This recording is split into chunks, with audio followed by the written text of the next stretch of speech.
The sea was rough and the smell of salt water mixed with the stench of fear as I huddled in the landing craft with my fellow soldiers. The sound of gunfire and explosions filled the air, and my heart was pounding in my chest. We had trained for this moment for months, but nothing could have prepared me for the reality of D-Day.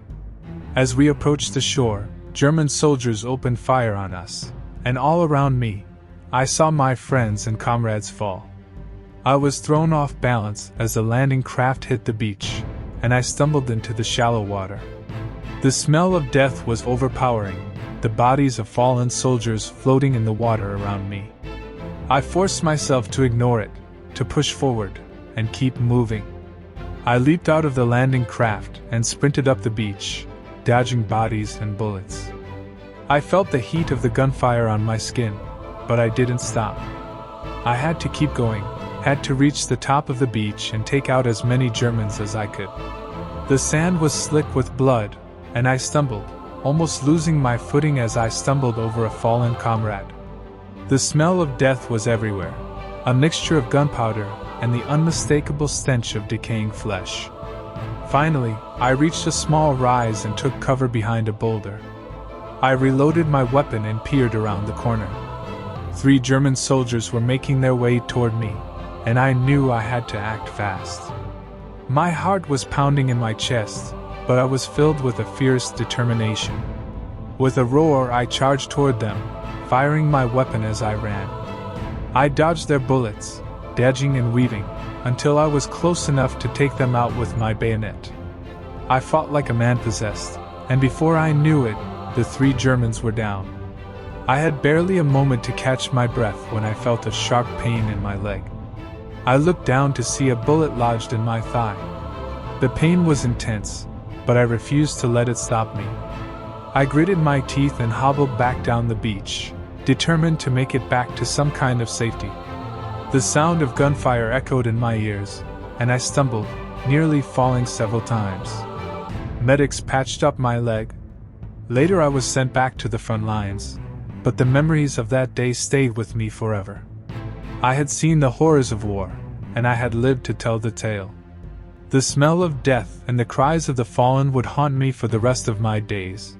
But I had served my country, and to have been a part of one of the greatest battles in history was something remarkable. I was a sailor on a landing craft, tasked with transporting soldiers to the shores of Normandy. The waves were rough, and the sound of gunfire filled the air as we approached the beach.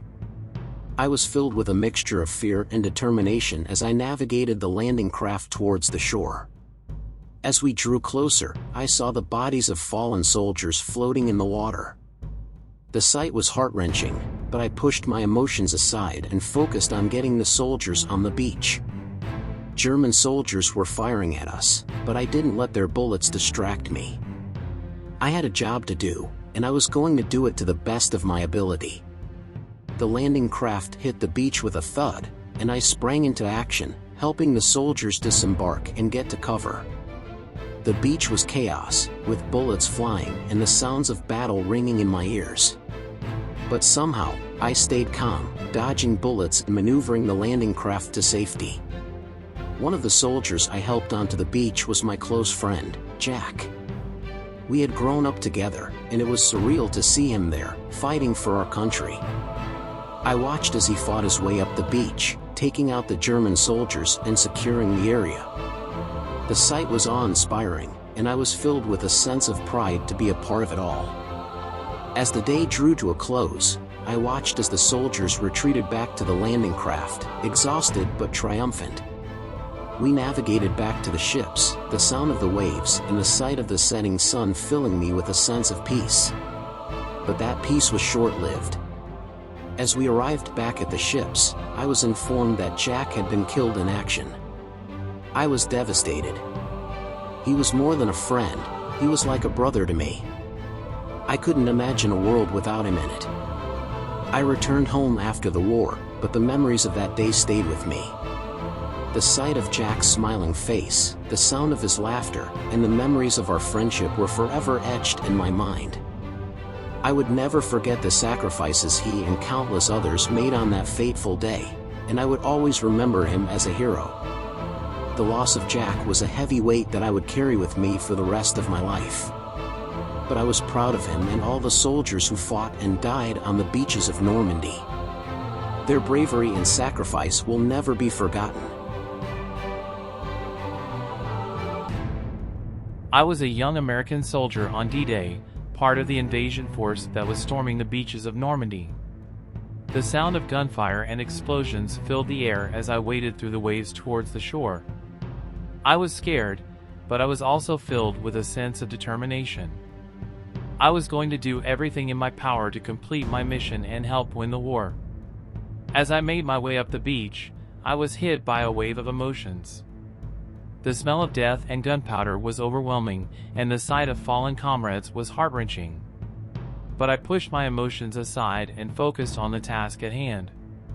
We were under heavy fire from a German pillbox, and it seemed like no matter what we did, we couldn't take it out.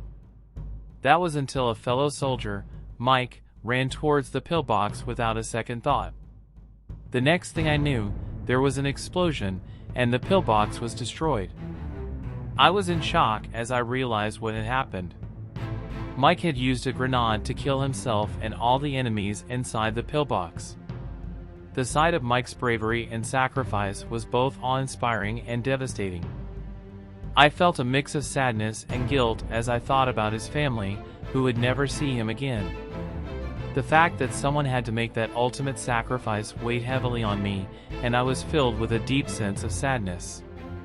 As the battle raged on, I couldn't shake the image of Mike's bravery and sacrifice. It was a reminder of the high cost of war and the sacrifices that so many soldiers make every day. It was a humbling experience, and I felt grateful to have made it through the day. Years later, as I reflect on that day, I still feel the sadness and the weight of Mike's sacrifice. But I also feel proud to have served alongside him and all the brave soldiers who fought on the beaches of Normandy. Their bravery and sacrifice will never be forgotten, and I will always remember Mike as a hero. I was a pilot flying sorties on D-Day, providing air support for the soldiers on the ground. As I took off from my base, I couldn't help but feel a sense of awe and excitement.